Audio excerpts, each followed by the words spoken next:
Based on the trailers and based on a bunch of things that I've seen about this game, you can clearly slay dragons. Is that true? There are dragons in the game, and you do fight them. We haven't revealed just yet whether or not you can actually slay them, but you can fight them, you can fly them. Can you lay them?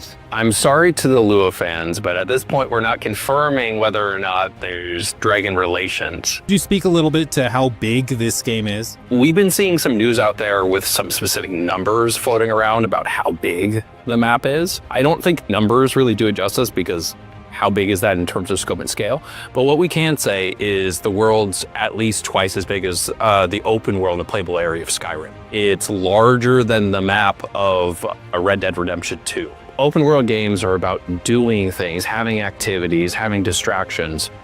So we wanted to create a world that's not only massive, but is also incredibly interactive. Obviously, you and your community, Lua, care a lot about romance systems.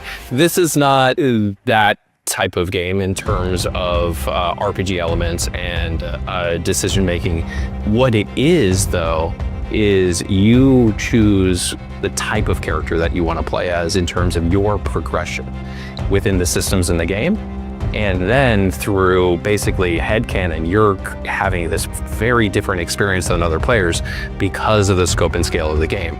You'll be distracted by something, you'll go on this quest line, you'll have an experience that'll be radically different than someone else, even though they're playing the same game. The guiding principle for the game is around empowering the player and not forcing them into specific choices.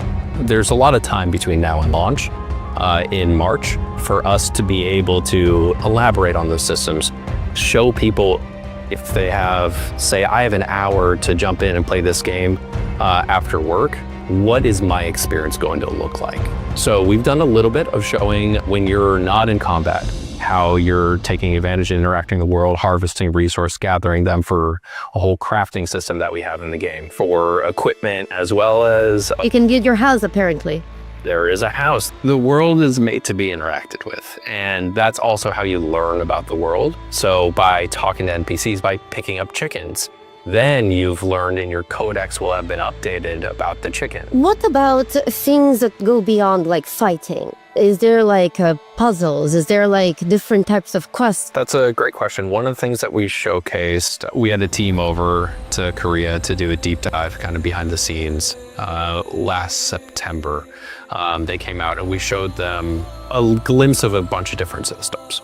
One of the systems that we showed them was in what we call the aerial abyss. It's those sky islands that you see there.